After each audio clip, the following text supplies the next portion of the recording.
بسم الله الرحمن الرحيم وبه نستعين وعليه نتوكل. النهارده ان شاء الله هنبدا رحلتنا مع كورس ال N10. وال N10 هي اداه تستخدم عشان نعمل اوتوميشن، يعني نخلي التاسكات تتنفذ بشكل اوتوماتيك من غير ما نتدخل في كل خطوه. لكن قبل ما نبدا نشتغل بالاوتوميشن محتاجين نفهم الاول هي جايه منين، يعني ايه اوتوميشن؟ طب يعني ايه اتمته؟ طب ايه علاقته بالاي اي؟ لان الاوتوميشن مش حاجه منفصله، هي جزء من حاجه كبيره جدا وهي الاي اي. فعشان نفهم الاوتوميشن صح لازم الاول نعرف يعني ايه اي اي، بيفكر ازاي، بيخدمنا في ايه. فالتعريف المعروف جدًا للAI إننا نخلّي الكمبيوتر أو النظام أو الآلة يفكّر ويتصرّف بطريقة شبه الإنسان، يعني بدل ما نكتب له أوامر محددة، لأ، هو بنفسه بيبدأ يتعلم من التجربة، بيعرف ياخد القرار الصح حسب الموقف. طب ليه إحنا محتاجين الAI؟ عشان هو بيساعدنا في المهام الكبيرة والمعقدة، بيوفّر وقت وجهد وبيقلل أخطاء. الناس شايفة إن الAI ممكن يستبدل الإنسان، أنا رأيي لأ، مستحيل الAI يستبدل الإنسان. هيستبدله إزاي وهو أصلًا في مرحلة معيّنة لازم الإنسان يتدخّل؟ فأي شخص مش هيواكب العصر ومش هيستخدم أدوات AI مش يفهم يعني إيه automation، سواء في الماركتينج، سواء في الdesign، سواء في أي حاجة، شغله هيبقى فيه فرق شاسع بينه وبين أي حد بيستخدم AI. هو اللي بيستخدم AI ده مش بيغش، هو بيسهّل على نفسه حاجات كتيرة جدًا وبيحط عليها الtouch بتاعه اللي تخلّيه مميز عن أي حد بيستخدم AI بس. يعني أنت ممكن أنا أعمل حاجة بالAI، أنت عامل حاجة بالAI، بس أنا عندي الخبرة وعندي الطريقة اللي أنا أحوّل الشغل في نفس الوقت طلعت حاجة كويسة جدًا، تمام؟ فأنا ضد فكرة إن الAI هيستبدل الإنسان تمامًا. الAI بقى بيساعدنا في حاجات إيه؟ المثال ده مشهور جدًا بنستخدمه برضه لمّا ييجي حد يشرح back end أو خصوصًا API أو كده، هنشرحه إحنا على الAI. فتخيل إنك عندك مطعم صغير وعدد الزباين قليل، بييجي لك ناس 3، 4، عدد الترابيزات قليل، معاك شيف واحد، تمام، فالwaiter بييجي ياخد الطلب، بيروح للشيف بينزّل الطلب. طب أنت ربنا فتحها عليك وبقى عندك سلسلة مطاعم، طبعًا إن يبقى في waiter واحد مستحيل. طب أنت زوّدت عمالة، فأنت برضه زوّدت ضغط فلوس عليك. طب إيه الحل؟ في ناس بقى بتوفّر تابلت، التابلت ده متوصّل بAI agent، فإن هو أنت ممكن تطلب الطلب بتاعك، الAI agent ده متوصّل مثلًا بكل قسم من الأكل، أنا مثلًا عايز قسم المشاوي، فأنا ممكن آكل والAI يعرض عليَّ إضافات بتتحط مع الأكلة اللي أنا طالبها، وفي نفس الوقت نوع الأكلة بيروح للchef المخصص لها، تمام، فأصبح أنا وفّرت وقت، كل حاجة ما فيش waiting بقى، كل حاجة رايحة في مكانها، فالأكل بيجهز بيطلع على طول. وكمان افرض أنا كنت باكل في فرع في المنصورة ورُحت في فرع في القاهرة، مستحيل الويتر اللي هنا هيبقى عارف إن ده كان كَل في المنصورة قبل كده، لأ، مع إن ممكن عن طريق إن الdatabase أنا أدخّل له بياناتي، والله أنا خالد رقمي كذا، فيقترح عليَّ الأكل اللي أنا كنت كلته في الفرع التاني. بالعكس ممكن لو أنا باكل في المطعم ده كتير ممكن يعمل لي offer فأنا متسجل عندهم، فأصبح أنت عندك امتيازات وعندك حاجات مش موجودة في الإيد البشرية بس، تمام. وفي نفس الوقت عندك حلول إنك رابط السيستم ده بسيستم مكان تاني، زي ما قُلت لك أنت كنت في فرع في المنصورة، رُحت كلت في فرع في القاهرة، فعرض عليك الأكل اللي أنت كلته في المنصورة اللي هو كان مثلًا عاجبك وأنت عامل عليه rate كويس. وكمان ممكن أنا باكل في المطعم ده كتير، شايفه كويس، فأي مكان مثلًا موجود فيه باروح آكل فيه، فأنا متسجل عندهم على السيستم ممكن يعمل لي offer، والّا أنت جيت عندنا 5 مرات وكنت بتطلب كذا، إحنا المرة دي مثلًا عاملين لك خصم 50%. أنت لو جيت استخدمت الويتر مستحيل، أنا راجل شغال في المنصورة هاعرف اللي قاعد في القاهرة إزاي، فهنا الAI يتدخل. نفس الكلام مثلًا في المرور، عندي مدينة بسيطة أو تقاطع بسيط، فأنا حاطط إشارة وفي ضابط شرطة واقف، بيوقّف ده شوية، بيمشّي ده شوية، فالدنيا سهلة عليه. عكس لمّا تيجي في مدينة كبيرة وفي المركز في إشارة مثلًا أو شوارع كبيرة مشهورة متقاطعة مع بعض، مستحيل يكون في ضابط شرطة واحد. وأنا اشتغلت على مشروع فكرته إن في كاميرا موجودة على مسافة معينة من التقاطع، فالكاميرا دي بتعد عدد العربيات، تمام، فبتقول والله إن بعد 5 دقايق هيحصل ازدحام في المكان ده، فلازم أفتح الطريق من هنا وأوقف الطريق اللي هو الهادي شوية. أنا خففت فكرة الازدحام، عكس الإشارات الموجودة دلوقتي، لا أنا بفتح 30 ثانية وبقفل 30 ثانية، بفتح دقيقة وبقفل دقيقة، مع إن ممكن ده يتعمل بمعادلة رياضية جدًا، إن هو لأ الطريق ده زحمة النهارده أو الوقت ده شارع معين مثلًا، الشارع ده بيجمع شارع مثلًا جمعة بحر مثلًا في المنصورة، الشارع ده فيه مستشفيات الطوارئ، فيه جامعات، فمثلا معروف ان مثلا الساعه 7 الصبح للساعه 8 لو في تقاطع في اشاره معينه ما ينفعش اوقفها كتير. ليه؟ لان انا هسبب مشكله كبيره. امال لو انا عندي سنسور شايف الازدحام او عارف الوقت ده بيحصل فيه بناء على تدريبات ان الوقت ده بيحصل فيه ازدحام، مش هقفل طريق على طول، ممكن اجي على طريق تاني مفيش فيه حد بيمشي اصلا وافتح الطريق ده. فدي كان مثال برضو ان الفرق بين الانسان العادي او البشر وبين الذكاء الاصطناعي لما يكون موجود في حاجة معقدة. فخلاص احنا دلوقتي فهمنا الاي اي، فهمنا ان هو حاجة بتحاول تقلد الانسان او بتفكر زي الانسان عشان تحل مشكله معينه، وممكن في بعض الاوقات تعملها بدقه اكتر من الانسان كتير، وقلنا امثله يعني. يعني ممكن مثال كمان بفكر فيه معاكم، مثلا لو انا عندي سيستم مستشفى مثلا، او مثلا تعال نقول مصر مثلا، مصر عامله سيستم رابطه المستشفيات كلها في بعض.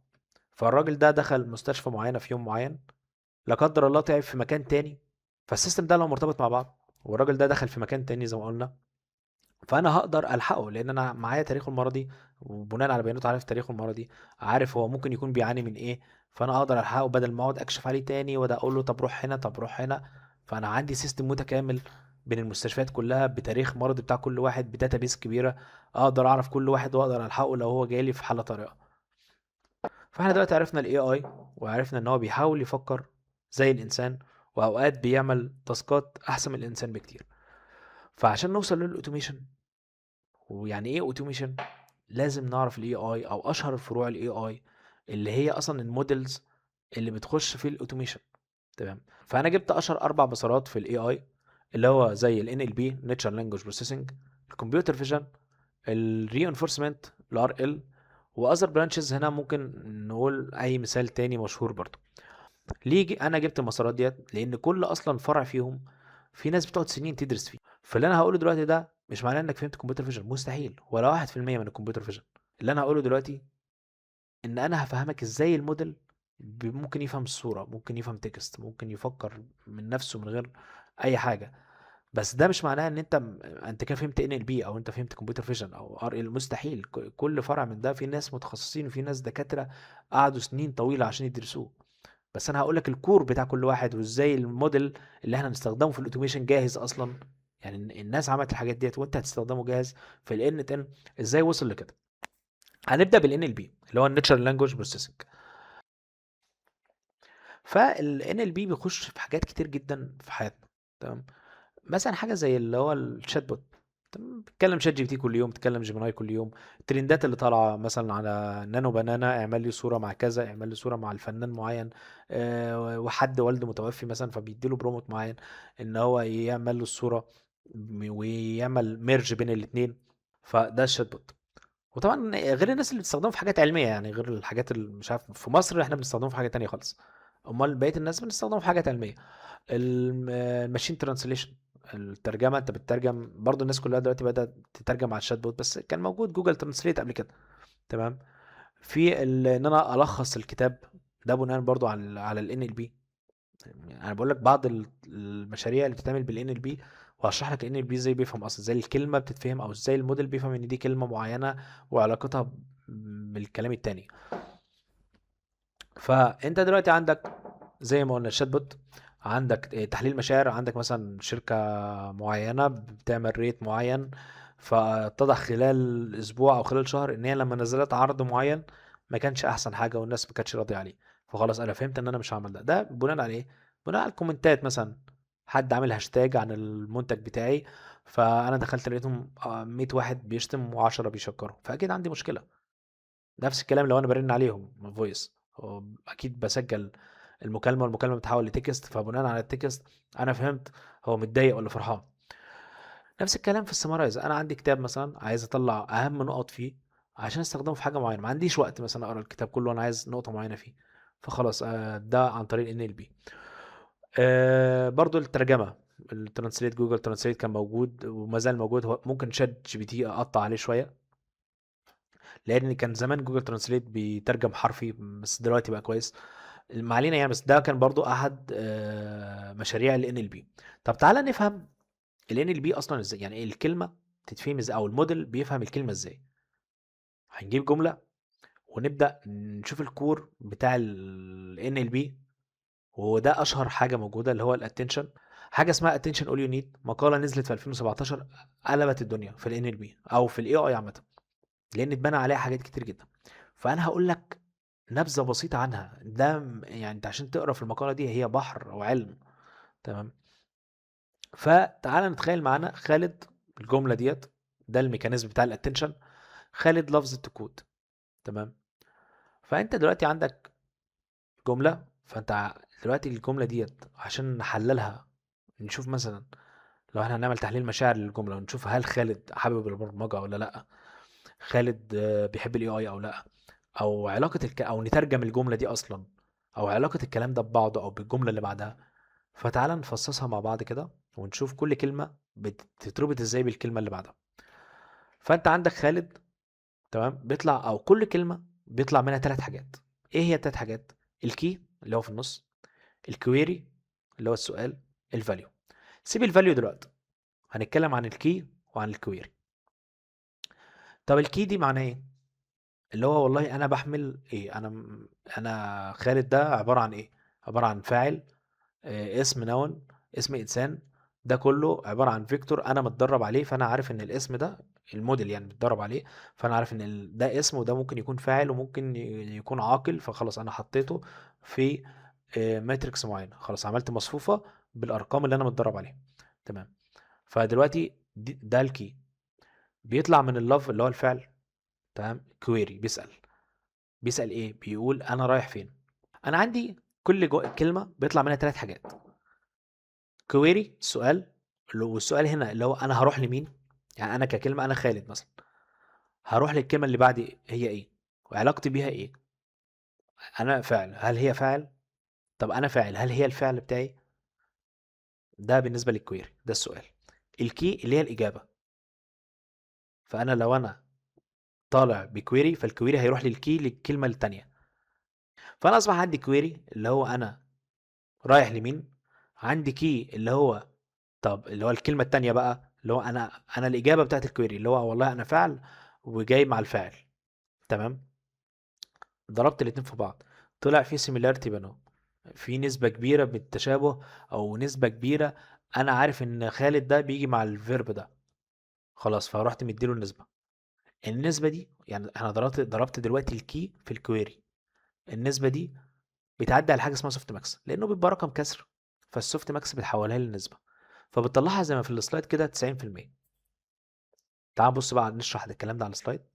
احنا قلنا كل كلمه بيطلع لي منها ثلاث حاجات: الكي والكويري والفاليو. كلمه لفظ، تمام، طالع منها كويري صح، اللي هي السؤال، بتقول انا هروح لمين. انا دلوقتي عايز اسال انا هروح لمين. فراحت عند خالد، ايه اللي هيقابلها؟ الكي.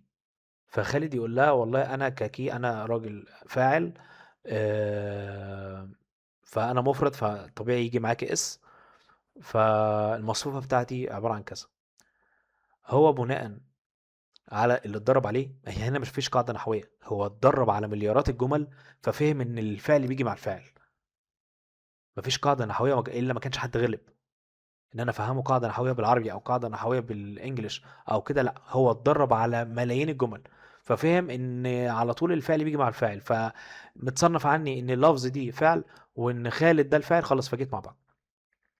طب انا ضربت دلوقتي الكويري في الكي، بيروحوا فين؟ قلنا بيعدوا على حاجه اسمها سوفت ماكس، اللي هي معادله هنشرحها بعدين. السوفت ماكس بتطلعها لي كنسبه، هي يعني هي ممكن تكون 9 من 10 زي السكور الموجود ده. تمام. بتطلعها لي اللي هي 90%. فخلاص انا عرفت ان ده لاف دي بتيجي مع خالد، فلازم انا احط اس عندي، فعشان هو مفرد. نفس الكلام بيحصل مع كل كلمه تانية. دلوقتي خالد بيروح مع الكود، انا بحب ايه؟ بحب الكود. خلاص ده خلاص انا يعني دلوقتي خالد بيحب، اكيد بيحب حاجه، فانا بحب البرمجه. خلاص، فاصبح برضو ليا سكور مع الكود. ونفس الكلام الكود مع كل واحده منهم، هتروح مع التو، هتروح مع خالد، هتروح مع لفظ. يبقى اصبح عندي بقى الخلاصه ان كل كلمه بيطلع منها كويري، بيطلع منها كي، بيطلع منها فاليو. قلنا نسيب الفاليو على جنب. الكويري بيسأل انا هروح لمين، انا كفعل هروح اسأل على مين. خلاص سألت على الفاعل، لقيت الفاعل موجود فعلا والسيميلاريتي بيننا كبير، خلاص اصبح عندي قيمة ضرب الكويري في الكي بعديها على حاجه اسمها سوفت ماكس. السوفت ماكس بتطلعها لي نسبه مئويه، اروح حاططها في الفاليو. من هنا بقى جت فكره الجنريت. اللي كان الاول كان في حاجه اسمها الار ان ان، اللي هو الريكورنت نيورال نتورك. اللي هو ازاي؟ اللي هو دلوقتي انا عندي كلمه انبوت، بدخلها اوتبوت، وبعدين اروح مدخلها انبوت تاني عشان اعرف اتنبأ الكلمه اللي بعدها. لكن هنا الاتنشن دلوقتي لا، كل كلمه بتتربط بالكلام الباقي اللي في الجمله كلها. فانا خلاص عملت علاقه بين الاربع كلمات اللي عندي. انا عملت علاقه بينهم، ان الكويري بتروح تسال الكي، تخش على السوفت ماكس تحط في الفاليو. الكويري تسال الكي، لحد السوفت ماكس تحط في الفاليو. فاصبح عندي كل كلمه لها فاليو عباره عن مصفوفه فيها نسبتها مع كل جمله. فخلاص انا فهمت الجمله. تمام، الموديل فهم الجمله، كل واحد علاقته بايه. فلما تيجي تدور على ده في انك تعمل جنريت، هيعمل جنريت عادي. لما اجي اقول خالد بيحب كذا كمل، هيقول لك 100 حاجه. مش هيغلب، هيقول لك بيحب الكوره، بيحب الكودينج، بيحب نادي معين، بيحب اي حاجه. عادي، خلاص انا فهمت ان ده حاجه بتدور على مشاعر عنده، بيحب حاجه معينه، وانا اتدربت على كده. تمام. فده الكور بتاع ال NLP. طبعا في حاجات كتير جدا في RNN، زي ما انا قلت، في المالتي اتنشن، في حاجات كتير جدا. انا قلت لك دي حاجه بسيطه بس، ان ازاي الموديل بيفهم الجمله. تمام. بناء عليه بقى تقدر زي ما قلت لك ترد على شات بوت، تقدر تعمل سمرايز لكتاب، ممكن تعمل اي حاجه، لان انا فاهم علاقه كل كلمه، انا عارف علاقتها ايه باللي بعدها وباللي قبلها. تمام. نخش على الكمبيوتر فيجن، اللي هو رؤيه الاله ذات نفسها. طب اللي فات كان ايه؟ ان ال NLP، ان اللي هو الموديل ذات نفسه او الاله عارفه تقرا وترد، وممكن تسمع، لان الفويس بيتحول لكلام، فالكلام يجي نفس اللوب اللي احنا مشينا فيها، الكويري والكي والفاليو. فخلاص انا دلوقتي بعرف اقرا، بعرف اسمع. طب الكمبيوتر فيجن انا عايز اشوف بقى، عايز ابدا اشوف واميز واعمل ديتكشن، زي موجود حوالينا كتير دلوقتي عادي، في فيس ديتكشن، في ايمج ريكوجنيشن، في اوتونوموس فيكلز، في حاجات كتير جدا.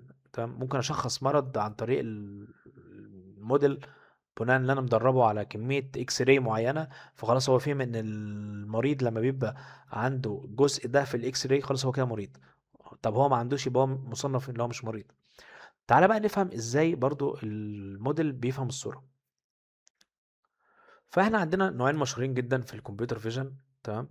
السيلف اتنشن، اللي هو نفس الفكرة بتاعت ال NLP، بس طريقة طبعا مختلفة عشان تتكيف مع الصور والفيديوهات. والسي ان ان، لازم نبدأ بالسي ان ان لان هي اقدم.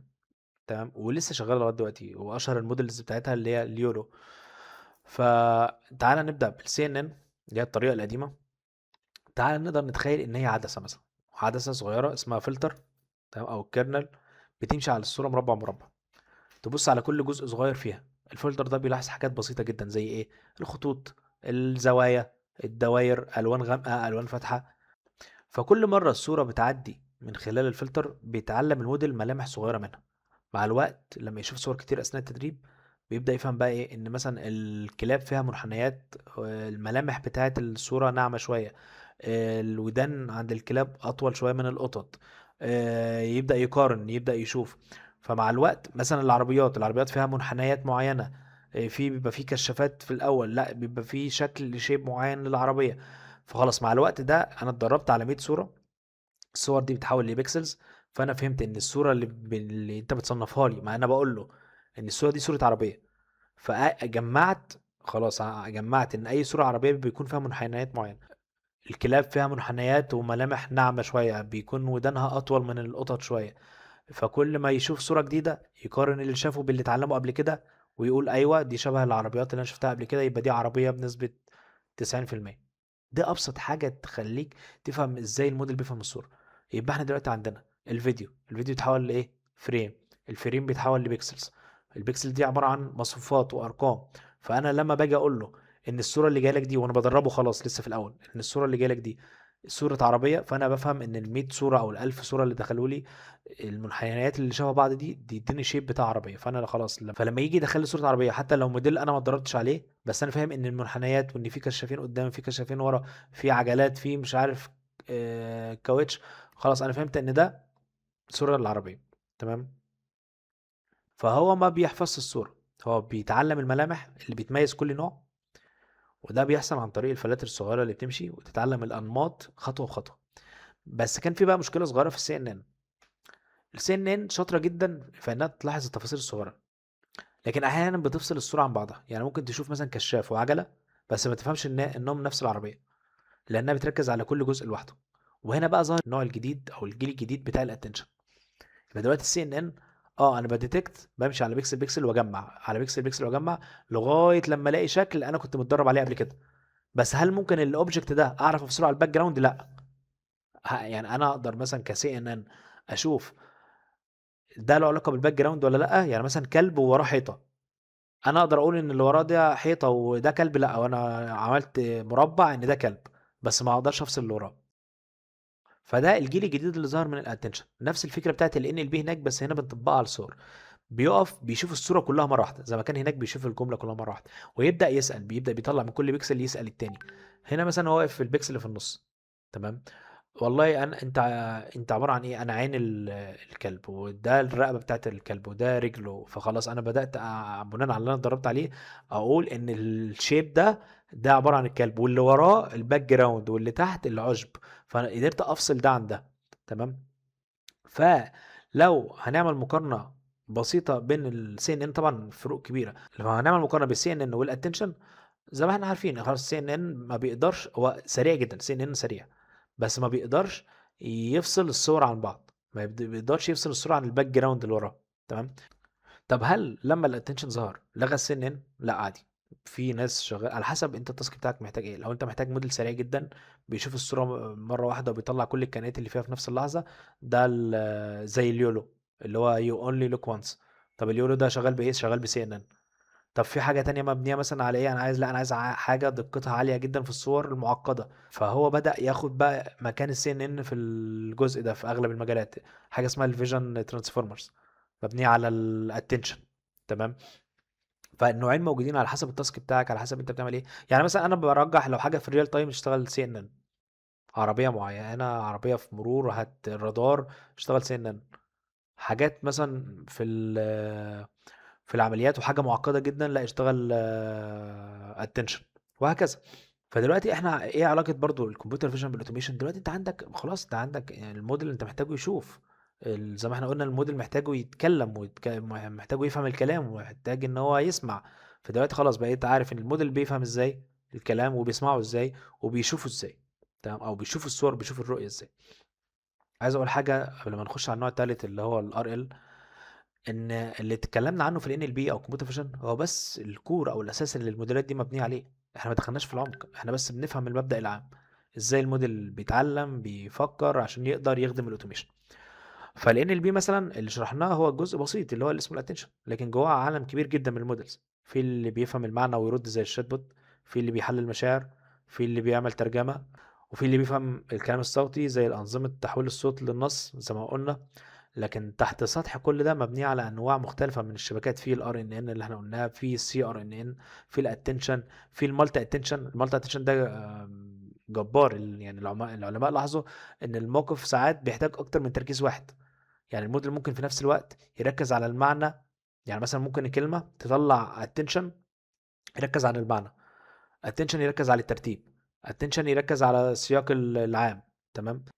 فعملوا حاجة اسمها مالتي اتنشن، وفيها الموديل بيبص على المعلومة من كذا زاوية في نفس اللحظة، كل زاوية عن طريق حاجة اسمها الاتنشن هيد، حاجة مختلفة يعني.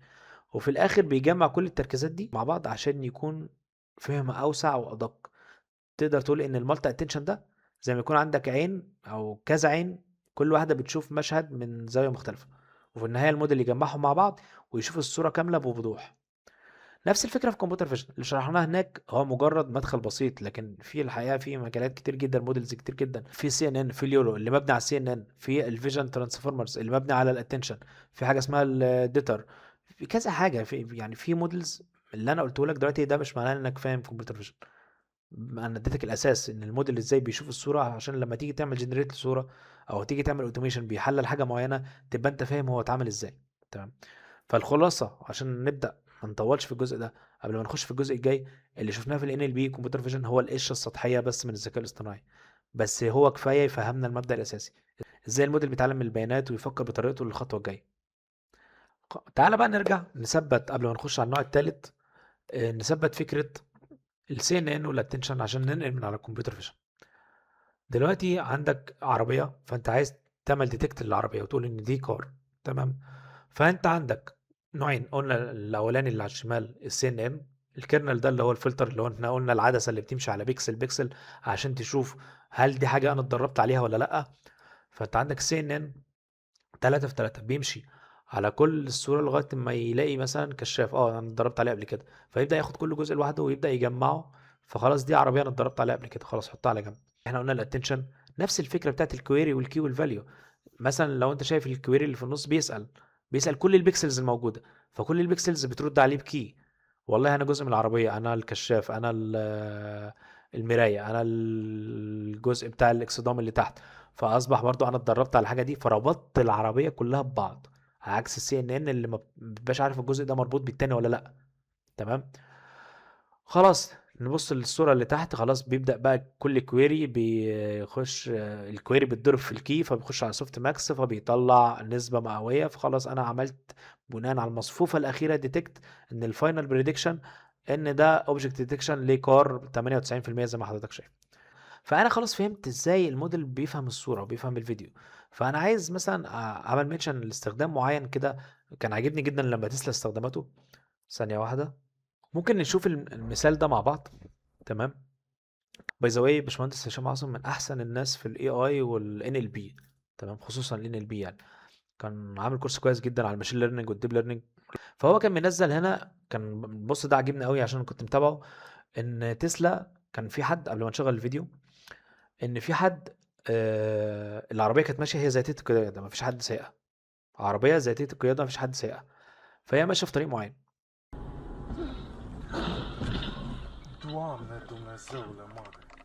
وهي ماشيه في طريق معين في حد وقع قدامها، فهي اختارت ان هي تخش في العربيه اللي قصادها اهون من ان هي تدوس الانسان. نبص مع بعض كده، في جزء من الثانيه هي عربيه ذاتيه القياده ماشيه وعارفه هي ماشيه ازاي. تمام. في جزء من معين هي اتدربت ان هو لا، الانسان ممكن انا اخبط في حاجه تانية ولا اني اموت انسان. فهي في جزء من الثانية اختارت إن هي تخش في العربية المقابلة لها، ولأن هي تخبط الإنسان اللي وقع قدامها غصب عنها. طب فهي متدربة إن هي اللي اتحطت في موقف زي ده.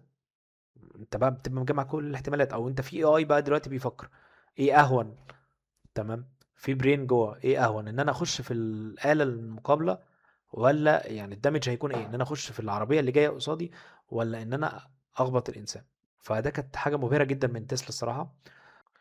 تالت بقى حاجة نخش على ال RL، وده حاجة مش معتمدة على الصور ولا اللغة، لكن بيتعلم من النتائج والتجارب. طب ازاي؟ ببساطة خالص، هو طفل بنديله، هو عمل حاجة كويسة بنكافئه، عمل حاجة غلط بنعاقبه، نديله بنالتي. تمام، لو غلط بياخد بنالتي. مع كل تجربة جديدة بيتعلم من اللي فات ويطور، يطور بقى في طريقة اختياره. انا المرة اللي فاتت اتعاقبت لما عملت كده، خلاص فانا مش هعملها تاني، هشوف حل تاني. عاقبوني برضو، خلاص اعمل حل تالت. ده ادوني مكافأة، خلاص امشي في الطريق ده. تمام. فده نوع تالت اسمه reinforcement. هل ممكن يفيدني في الاوتوميشن؟ يعني هل الار ال ده ممكن يفيدني في الاوتوميشن؟ ليه لا؟ تعال نشوف مثال على الار ال. انا دلوقتي عندي بلاتفورم معين، بقدم كورسات معينه، بقدم انا كوليدج، عندي طلبه من جميع انحاء الدول، ناس من انجلترا، عندي ناس من السعوديه، عندي ناس من مصر، وهكذا. فعندي اب او عندي بلاتفورم. تمام. عايز ابعت ايميل، او عايز ابعت يعني كل ما يجي نيو كلاينت ابعت له ايميل، او ابعت له رساله توضح له المفروض يعمل ايه، المفروض يسجل ازاي، او ابعت له رساله ترحيبيه مثلا او اي حاجه. فانا هستخدم موديل اسمه كيو ليرنينج مثلا، هو احد انواع الري انفورسمنت. فدلوقتي هبعت ايميل وهبعت واتساب. في اول مره هبعت ايميل، هبعت واتساب، هبعت نوتيفيكيشن على الاب بتاعي او البلاتفورم بتاعتي. فوالله اكتشفت، او تعال نمشيها الاول نفهم الموديل هيعمل ايه، وهقول له والله لو حد فتح المسج دي فخلاص كده انت خدت مكافأة. طب حد عمل لها اجنور خلاها زيرو. طب حد الغى الاشتراك اللي احنا عملناه ده ازعجه، فخلاص سالب واحد ما تعملوش تاني. فبناء عليه هفهم مثلا ان الناس اللي في انجلترا بيفتحوا الايميلات اكتر. تمام. الناس اللي في مصر بيفتحوا الواتساب اكتر. ما حدش مهتم بالايميل، انا هو قاعد على الواتساب مثلا، فاللي اسهل له ان انا اتواصل معاه على الواتساب. الناس مثلا في دولة معينة، لا هو انا مثلا انا وقت المحاضرة هخش على البلاتفورم، فهيجي لي نوتيفيكيشن فهشوفها، فانا مش هشوف اي حاجة تانية لا على ايميل ولا على واتساب. فانا فهمت خلاص ان انا مثلا جاي لي عميل من انجلترا، جاي لي عميل من السعودية، جاي لي عميل من مصر، بناء على اللي انا فهمته. فانا بقى اتدربت خلاص بقى انا كموديل، اتدربت لو حد فتح الرسالة انا هدي له واحد، طب ما فتحهاش زيرو، طب الغى الاشتراك سالب واحد، فمش هبعت له بالطريقة دي تاني. اي حد من الدولة دي او اي حد عنده المواصفات دي، ان هو مثلا مدير وقاعد في انجلترا، التايم زون بتاعه كان مزعج، لو انا بعت له في وقت غير الوقت، يعني انا مثلا كان عندي صبح وهو عنده ليل، تمام، فاي حد بالظروف دي مش هبعت له ده تاني خالص عشان هو عمل انسبسكرايب، تمام. فبناء عليه انا بدات ابقى عندي اوتوميشن، عندي اوتوميشن من غير ما انا افكر، بقى في موديل هو اللي بيفكر لي وعارف ايه الصح، انا بس قلت له ايه الصح من الغلط، عاقبته مره وكافئته مره بس. فده نوع تالت اللي هو ال RL اللي هو reinforcement. طبعا هو مستخدم كتير جدا في الالعاب، الشطرنج، مستخدم في الروبوت. انا ما ينفعش اجيب روبوت واقول له اف كذا اف كذا اف كذا، مستحيل، مش هقدر اجمع كل الاحتمالات، تمام. فبالعكس انا بقول له انا عايزك توصل للبوكس ده، شوف انت هتوصل له بأنهي طريقه. والله هو وصل له هو نايم مثلا، فاديله بنالتي، اه انت وصلت بس انت كنت ماشي على الاربع رجلين، لا انا عايزك تمشي على رجلين بس. مره في مره هيبدا يتعلم ان هو ازاي يمشي عند زي الانسان، او ازاي يوصل للتارجت اللي انا عايزه، تمام. بعد ما خلصنا الار ال، انا كنت عايز اقول ان في انواع تانية من الاي اي ممكن تفيدنا وممكن ما تفيدناش، بس الاي اي بحر يعني، زي الروبوتس، زي الجنريتيف اي اي. طبعا ده جامع بين ايه، مثلا بين الكمبيوتر فيجن وبين ال NLP. انا عشان اجنريت صوره فلازم أنا افهم البروموت اللي انت بعته، فانا خلاص كده بقيت NLP، فهمت الكلام اللي انت بعته. عشان اجيب لك اعمل لك جنريت صوره لازم يكون عندي كمبيوتر فيجن، موديل كمبيوتر فيجن يجنريت الصوره عشان اقدر اجمع لك البيكسلز او اجمع لك القصه اللي انت عايزها في الصوره، تمام. فانا هنا الصراحه اخترت حاجه اسمها ديجيتال توين، عشان انا درستها وهي لها علاقه بالاوتوميشن، وكان يعني ممكن الناس تستغرب ايه علاقته بالاوتوميشن، دي حاجه ودي حاجه، دي حاجه في الصناعه والاوتوميشن، فهنشرحها مع بعض. الديجيتال توين بيجمع بين ثلاث حاجات: 3 دي موديلنج، اي او تي اللي هو الانترنت اوف ثينجز، الاي اي. الجزء بتاعنا هو اللي احنا عايزينه اللي هو الاي اي. طب ايه الباقي ده، او ايه الديجيتال توين اصلا؟ ده معناه ان انت عندك توأم رقمي. انا عندي مصنع، المصنع ده شغال بينتج حاجه معينه، انا رحت عملت له نسخه رقميه، فعشان اعمل له نسخه رقميه بنفس المساحات بنفس المبنى بنفس كل حاجه هحتاج ايه؟ 3 دي موديلنج. خلاص عملته زي الشكل الموجود كده في السلايد. طب عشان اربط ده بالبيانات عندي، انا عايز اعرف الاله دي بتطلع ايه، الروبوت ده اتحرك ازاي، تمام. هيبقى في حاجه اسمها اي تي اللي هو الانترنت اوف ثينجز، وده موجود عندنا في البيت، تمام. الشاشه السمارت، التكييف سمارت، اي حاجه انت ممكن تربط البيت كله بالابليكيشن على الفون بتاعك. فده الاي تي، انا ربطت الاله بتظهر لي بيانات، تمام. الاي اي بقى بيعمل ايه؟ هنا بقى يجي دور الاوتوميشن، تمام. انا عايز اقول لك مثالين على الديجيتال توين، هقول لك مثال بالاوتوميشن ومثال من غير الاوتوميشن. بالاوتوميشن ممكن نعمل ايه؟ والله ممكن لما الآلة دي تسخن او يحصل مثلا تلف في حتة معينة، يتبعت نوتيفيكيشن للفني: الحق في آلة ضربت. هي حاجة كويسة عادي، بس لا انا عايز اتنبأ، انا عايز اتنبأ ان الآلة ديت ممكن خلال ساعتين تبوظ، بناء على الحمل، بناء ان الكهرباء زايدة، بناء ان في حاجة، تمام. وده اللي احنا قلناه، احنا قلنا كان في كاميرا مثلا في الكمبيوتر فيجن بعيده عن التقاطع بمقدار معين، فهي بتحسب المسافه مع عدد العربيات اللي جايه، طب هيحصل زحمه في المنطقه دي، لا انا لازم افتح الطريق واقفل الطريق اللي هو ما فيهوش فيه عربيات كتير، تمام. نفس الكلام هنا، انا عندي المصنع شغال الساعه 10، انا ممكن اضرب او ازود ساعتين عندي في المصنع اللي هو الديجيتال توين. نقول تاني، انت عندك مصنع شغال الساعه 10 الصبح، انا مزود ساعات بناء على الاداء ان هو يكون عندي في الديجيتال توين اللي هو النسخه الرقميه بتاعته. انا ممكن اخلي ده شبه ده، ده الساعه 10 وده الساعه 10، ده بيعمل حاجه بتسمع هنا وده بيعمل حاجه بتسمع هنا، عادي، ده ديجيتال توين خالص مفيش اي مشكله. انا بقى ممكن اعمل حاجه احسن، اخلي الديجيتال توين يسبق بساعتين، بحيث اتنبأ والله لو انا ضغطت عليه في البرودكت اللي هو بيطلعه في الكونفير اللي ماشي، تمام، ممكن يحصل تلف في حاجه معينه، فابدا اتنبأ، تمام. فده بقى يجي هنا دور الاوتوميشن اللي هو ازاي؟ انا ممكن اربط الاوتوميشن بال3 دي موديلنج اللي انا عامله للمصنع اللي هو مربوط بالحاجه الحقيقيه.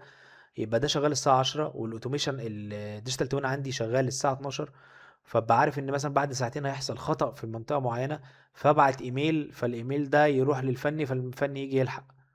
ابعت ايميل، اوقف، انزل الضغط شويه لو انا مثلا عامل اكسس على سنسور.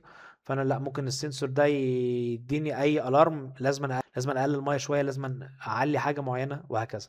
فانا بدات مش بس مجرد لما الحاجه بتبوظ بيجي لي نوتيفيكيشن، لا انا بدات اعمل بريدكت، تمام، بناء على اللي بيحصل. فده كان برضو نوع ثالث اللي هو، او نوع رابع اللي هو الديجيتال تون. اخر حاجه هنختم بيها الفرق بين الاي اي ايجنت والال ال ام. ال LLM اللي هو اللارج لانجوج موديل هو العقل بتاع الاي اي ايجنت. فانا ممكن لو انا سايق عربيه، العقل اللي هو الشخص اللي سايق، التولز اللي موجوده معايا اللي هي العربيه والفرامل وكده، اصبح ده كله اسمه اي اي ايجنت. فتعالى نطبق ده على المنصه مثلا بتاعت الان 10. طبعا احنا هنشرح المنصه ازاي بتشترك عليها عن طريق مثلا الكلاود او ستينجر، لسه هنشرح حاجات كتير. كل ده النظري ده بيفهمك ايه الاي اي وايه الاوتوميشن وايه الانواع اللي ممكن تمر بيها. بس بعد كده هنبدا نخش في الان 10 نشرح اساسيات الان 10 والاوتوميشن. تعال نجرب ده على المنصه مثلا. طبعا قلنا احنا هنشرح المنصه بالتفصيل بعد كده. انا همديك مثال بسيط بس. دي المنصه بتاعت ان 10. تعال نكتب هنا اي اي ايجنت عشان نفهم الفرق بين الاثنين. تمام. انا ضغطت اي اي ايجنت جالي الشكل ده. ده الاي اي ايجنت. تعال نجيب الموديل اللي هو ال LLM. تعال نجيب مثلا جيميناي عشان فري. فانت اصبح معاك جيميناي ودي ميموري. طب الميموري دي بستخدمها ليه؟ عشان الموديل يفتكر انا قلت له ايه، ودي التول بقى. يعني انا هعمل سيمبل ميموري هنا عبيطه. فانا اصبح عندي كده ايه، شات بوت مربوط بجيميناي. تعال نقول له كده ازيك مثلا.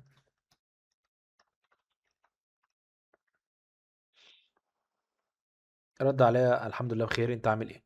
تمام. هقول له مثلا انا اسمي خالد. تمام. انا اسمي خالد.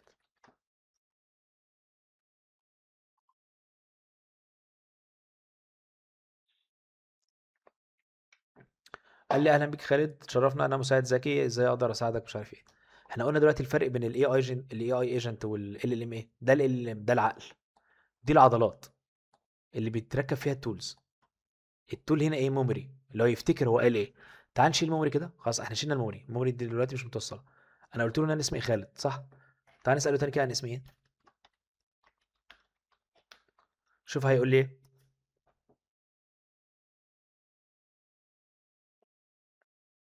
قال لي انا ما اعرفش اسمك، انا ذكاء اصطناعي وليس لدي وصول لمعلومات شخصيه عنك، انت ما قلتليش اصلا انت مين. طب تعالى نرجع الميموري تاني، اللي هي المفروض دلوقتي العقل مش العقل بقى، نخلي ال ال ام هو العقل. تمام. والتولز اي تول بقى، سواء هي ميموري سواء شيت هيتسجل فيه، هي العضلات. تعالى نساله دلوقتي انا اسمي ايه.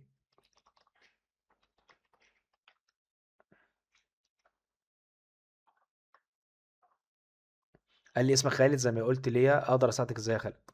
تمام. فده الفرق بين الاي اي ايجنت والال ال ام. ال ال ام هو العقل زي ما احنا قلنا. طب الاي اي ايجنت هو البادي اللي بيخش فيه ال ال ام اللي هو العقل، وبعض العضلات ممكن بقى تكون ميموري، ممكن تكون شيت، ممكن تكون حاجات طبعا هنعرفها الفترة الجاية. انا كده خلصت. اتمنى ما اكونش طولت عليكم، واتمنى تكونوا استفدتوا، ونتقابل في محاضرة جديدة ان شاء الله.